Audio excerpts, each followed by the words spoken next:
Chad, a senior high school football player, was spending his night out with his teammates partying. Not only had they just won the state playoff game, but Chad had also recently committed to Notre Dame, so they all saw it fit to have a night to celebrate. Although they were underage, they each drank a fair share of beers to help them enjoy the wild night ahead of them. But once the party started to die down, Chad wanted to go home and sleep in his own bed.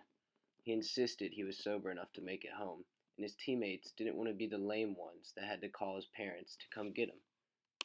So, Chad got behind the wheel of his car and started his drive home, not realizing the effects alcohol had on his motor functions.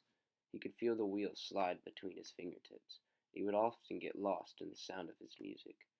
Street lights and headlights added to his impaired vision. While everything he saw started to begin to collide, he shut his eyes for what he believed to be a brief moment.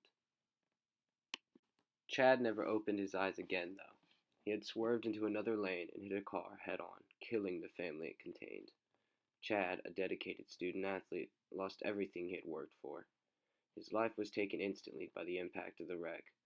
All 4 years of high school football, all 12 years of working hard in school, and all 18 years of trying to prepare for the adult world amounted to nothing because of his one stupid decision.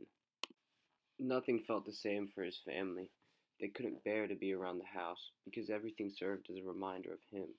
They started to blame themselves for the accident. How many times had they told him to call them instead? How many times had they warned him of the dangers of driving under the influence?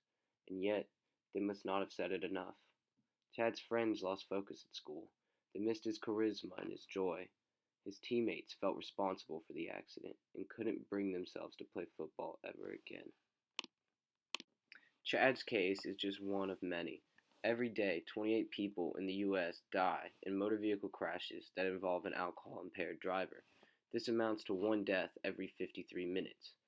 And in 2014, almost 10,000 people were killed in alcohol-impaired driving crashes, accounting for nearly one-third of all the traffic-related deaths in the United States. All of this could come to an end, though, with one simple choice. Choose not to drink and drive. Call someone to pick you up or call the service to bring you home. Your life isn't worth the risk. No victim's life is worth your mistake. There is no acceptable amount of alcohol to be paired with operating a vehicle. Be smart, make the right choice, and save lives.